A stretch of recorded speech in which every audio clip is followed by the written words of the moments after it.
Imagine being told by experts, commanders, and pilots that something is impossible. Not difficult, not unlikely, completely impossible. Now imagine someone arriving with an idea that sounds more like a foolish joke than a military invention, and suddenly proving them all wrong. Today's story is about the moment a simple idea turned one of Nazi Germany's deadliest weapons into an easy target. The moment a rule that seemed unbreakable collapsed forever. But what you are about to witness is even more unbelievable than the invention itself. So stay with me until the very end, because we're about to see how just a few seconds of light changed the course of the war in the Atlantic. The rule is simple. It is repeated until it stops sounding like instruction and starts sounding like law. At night, over the Atlantic, you do not see a submarine until it is too late. Every coastal command aircrew in Britain learns this early. In classrooms that smell of chalk and damp wool, instructors tap blackboards with pointers and explain the geometry of darkness. A U-boat on the surface is a shadow. The sea swallows contrast. Moonlight lies. The human eye fails. By the time you see the conning tower, you are already inside the submarine's defensive envelope, or it has already begun to dive. The rule is drilled into muscle memory. Night patrols mean patience, not aggression. You search by soundless radar returns, vague blips on primitive screens. You mark positions, you radio sightings. You do not expect kills, not at night, not over open water. This belief becomes ritual. Aircraft are inspected before dusk with the same indifferent thoroughness. Fuel caps tightened, depth charges slung beneath wings, fuses checked twice. Crews drink tea that tastes faintly of metal. They joke about boredom, about flying for hours just to see nothing. They accept that night patrols are about deterrence, not destruction. Punishment for breaking the rule is rarely formal. It is quieter than that. A crew that presses too hard at night risks friendly fire, misidentification, disorientation. Worse, they risk ridicule, being labeled reckless, amateur, unsafe. In a force already starved of prestige compared to fighter command, reputation matters. So obedience becomes safety. Safety becomes identity. The Atlantic War grinds on. Convoys burn.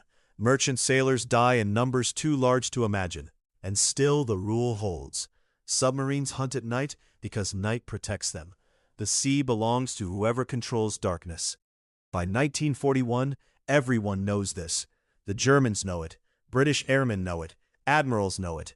Even civilian ministers, briefed in windowless rooms, understand the same bleak equation. Aircraft cannot reliably kill U-boats at night. The technology does not exist. The physics do not allow it. The rule survives challenge after challenge. Failed experiments, aborted attacks, lost aircraft. Each failure reinforces the lesson. Darkness equals immunity. And then, quietly, almost embarrassingly, the rule is tested. Not by a new doctrine from the Admiralty, not by a breakthrough from a naval laboratory, but by an ungainly idea brought forward by a civilian outsider. An idea so simple it borders on absurd.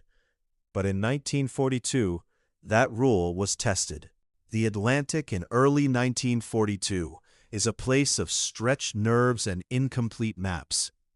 From the air, it looks endless.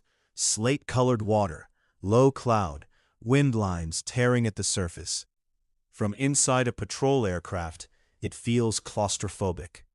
The fuselage vibrates constantly. Cold seeps through boots and gloves. Condensation forms on metal frames and drips without rhythm. The men flying these patrols know fragments of the larger war. They know convoys are being hit faster than replacements can be built. They know German submarines operate in coordinated wolfpacks, surfacing at night to recharge batteries and attack silhouetted ships. They know the Americans are new to this kind of war and are losing ships along their own coast. What they do not know is how close the system is to breaking. Their daily rhythm is waiting. Waiting for weather windows. Waiting for maintenance crews to finish repairs. Waiting for orders that might not come. When they fly, it is hours of straight and level flight, eyes scanning darkness that never changes. Jokes grow darker. Superstitions multiply. Someone always claims they can feel when a submarine is nearby. The smell inside the aircraft is a blend of oil, damp fabric, sweat, and cold metal. Engines roar at a constant pitch that makes thinking fuzzy. The radar operator stares at a screen that shows ghosts. Returns that might be waves, might be fishing boats, might be nothing at all. No one says it aloud, but everyone senses the imbalance. Submarines are killing ships faster than Britain can protect them. Escorts are too few. Aircraft are everywhere and nowhere at once. The ocean is too big. At night, the imbalance sharpens. German commanders surface their boats deliberately after sunset. They know British aircraft cannot see them clearly. If a plane approaches, the submarine crash dives, disappearing into black water before an attack can be lined up. This creates a strange calm. Crews report sightings, but rarely engagements. The tension is not explosive, it is smothering. The sense of helplessness weighs heavier than fear. Weather compounds everything. Low clouds hide the horizon. Rain smears windows. Wind buffets wings. The Atlantic resists surveillance the way land never could. There are no roads, no landmarks, only coordinates and hope. Somewhere out there, U-boat commanders feel safe enough to smoke on deck at night, to stretch cramped legs, to believe the air belongs to them after dark. The men in the aircraft do not know when that belief will be challenged. They only know that something about this balance feels wrong, too stable, too predictable. Predictability in war never lasts. You are 24 years old, and you are not supposed to be here. Your name matters less than your position. Captain of a Vickers Wellington bomber converted for maritime patrol. You come from a lower middle-class family, educated just enough to earn a commission, but never enough to feel comfortable among career officers. You learn to fly quickly, under pressure, in wartime conditions that forgive nothing. You have already failed once, not publicly, not catastrophically, but enough. A misjudged landing, a reprimand, a quiet note in a file. You carry it with you. Coastal Command is not glamorous. Fighter pilots get parades. Bomber Command gets headlines. You get cold hours over empty water and the sense that no one notices when you succeed. This posting matters because it is proof you belong. Proof you can be trusted with men's lives. You know the rule about night attacks as well as anyone. You have taught it to new crew members yourself. You believe it, mostly. But belief erodes under repetition. After enough empty patrols, enough sightings that go nowhere, you start to feel the pressure of wasted opportunity. Recently, your aircraft has been modified. A large, awkward searchlight is mounted beneath the fuselage. It was designed by a civilian, Humphry de Verde Leigh, who insisted that the problem of night attacks was not weapons, but timing.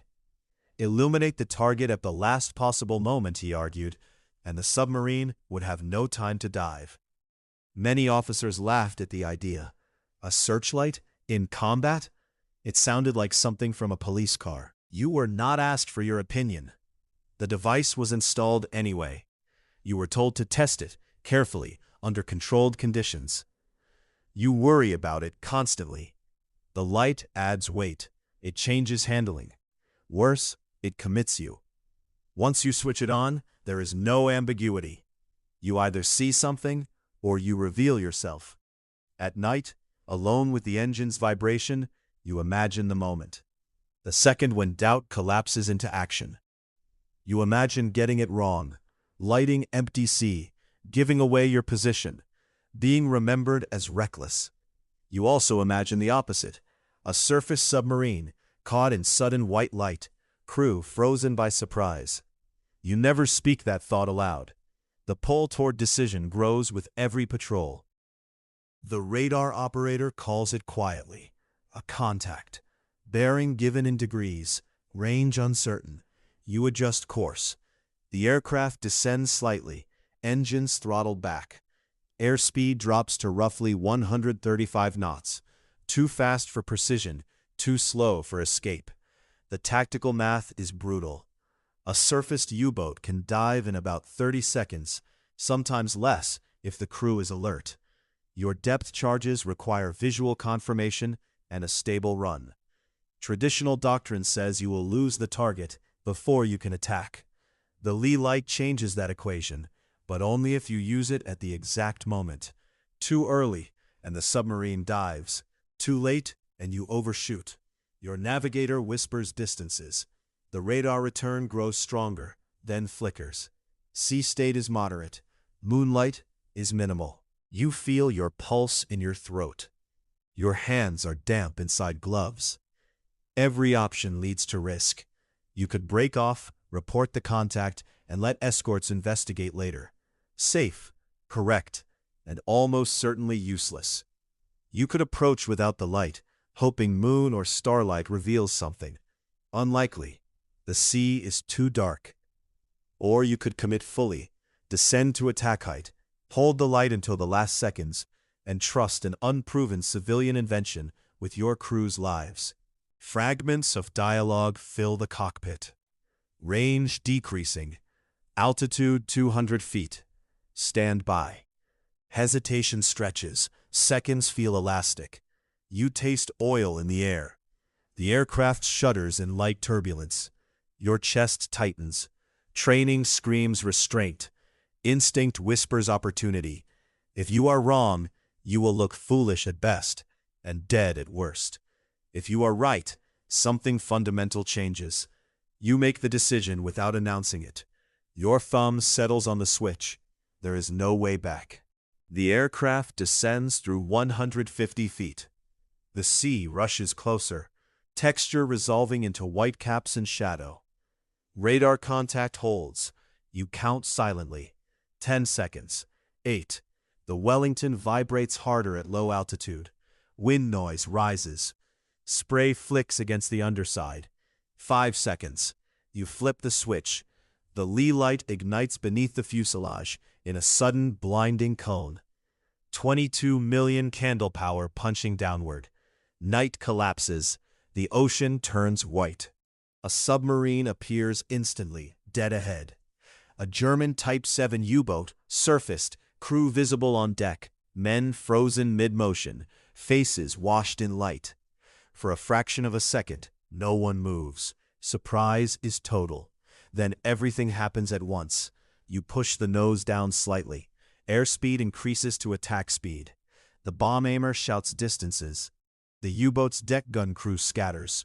Someone dives over the side. Someone else runs for the conning tower.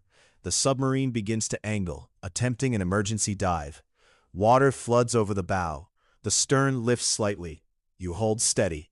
The aircraft is dangerously low now, less than 60 feet. The light stays locked on the target. The U-boat grows impossibly large in the windscreen. Release, release. Depth charges fall. 4 of them, set shallow. They leave the racks with heavy thumps you feel through the airframe. You roar overhead. The light cuts out automatically as you pass. Seconds stretch. The first explosion hits, a dull, massive concussion that lifts water in a towering column. The second follows almost immediately. The sea erupts. Shockwaves slap the aircraft from below. You bank hard to avoid debris. The Wellington groans under stress. Spray coats the windows.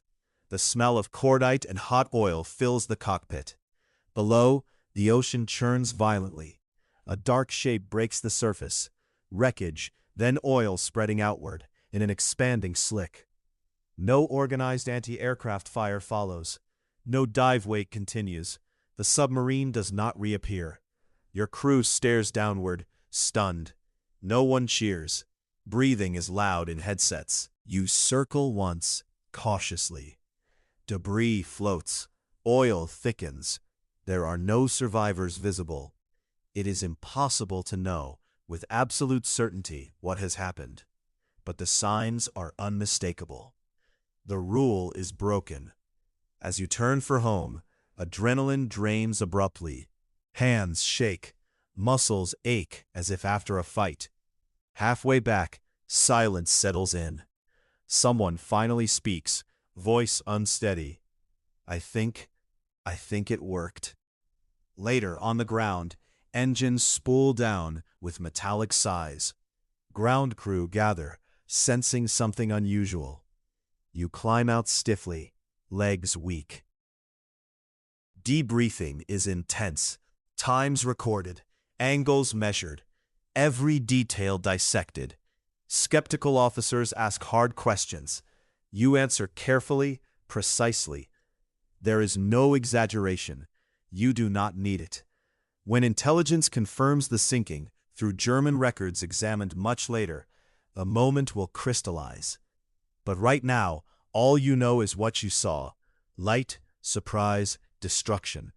A civilian idea has just killed a submarine, and the Atlantic War will never be the same. If you find this kind of forgotten military history as fascinating as we do, we'd be honored if you'd hit that subscribe button. These stories of courage and sacrifice deserve to be remembered, and subscribing helps ensure they are. The aftermath arrives quietly. Your crew is exhausted beyond celebration. Adrenaline fades into bone-deep fatigue. Some men cannot eat. Others cannot sleep. The image of the illuminated deck, faces caught in white light, returns uninvited. Official confirmation takes time. U-boat losses are not immediately verifiable, but patterns emerge. Fewer contacts escape at night. More oil slicks appear where none appeared before. German commanders notice first. Reports mention aircraft attacks that come out of nowhere. Survivors describe blinding light and no time to dive. Intelligence officers grow uneasy. Within Coastal Command, skepticism gives way to urgency. Leigh Lights are rushed into production. Aircraft are modified as quickly as resources allow. Training changes. Night patrols are no longer passive. You do not fully grasp the scale of it yet. You are one crew among many, but something has shifted. The darkness no longer belongs exclusively to the submarines. The emotional cost lingers. Killing at close range leaves marks. Some crew members speak of guilt. Others retreat into silence. No one is untouched. Tactically, the implications spread fast. U-boats are forced to remain submerged longer, draining batteries, reducing speed, increasing vulnerability. Wolfpack coordination suffers. Convoy losses begin to drop. At the individual level, there is no parade. There are commendations, perhaps, but they are brief. The war demands the next patrol, the next risk. What you and your crew do not yet understand is how historians will later mark this moment, not as a single heroic act, but as a turning point born from improvisation and civilian stubbornness. For now, there is only fatigue, memory, and the knowledge that you crossed a line that can never be uncrossed. The human cost remains personal. German records, examined after the war, list the lost boat's crew, men mostly in their 20s and early 30s. Sons, husbands, engineers, sailors. Their names appear in archives, stripped of context, reduced to dates. On the British side, your crew continues flying. Some survive the war, some do not. Coastal Command's casualty rate remains high.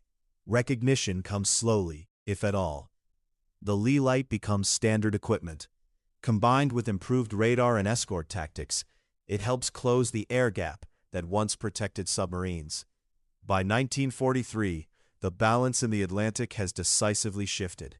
Your role in that shift is rarely mentioned outside specialist circles. There is no single statue, no famous speech, The moment is absorbed into doctrine, its origins smoothed over. But the significance endures. A civilian idea, simple, mechanical, almost obvious in hindsight, proved that doctrine is not destiny, that rules, however entrenched, can break under pressure. The Atlantic War was won not by one invention alone, but by the willingness to challenge assumptions under fire. For those few seconds, when night turned to day over black water, the future of the war tilted. That is why this moment still matters. Before we leave this story, there's one lesson worth remembering. The men who flew those missions were brave. The sailors who crossed the Atlantic were brave. But sometimes history changes because someone has the courage to question a rule that everyone else accepts. For years, people believed the darkness belonged to the U-boats. It was a fact, a certainty, a rule that no one thought could be broken. Then one civilian looked at the same problem and asked a simple question. What if everyone is wrong? That question helped save ships, lives, and perhaps even change the course of the Battle of the Atlantic. It's a reminder that progress doesn't always come from the most powerful people in the room. Sometimes it comes from the person willing to challenge what everyone else takes for granted. And maybe that's why stories like this still matter today. Because the next idea that changes everything might be the one that sounds impossible right now. If you enjoyed this story and want to discover more forgotten moments where ordinary people changed history in extraordinary ways, subscribe to the channel and join us on this journey through the past. Every subscription helps keep these stories alive, and every story remembered is a piece of history saved from being forgotten.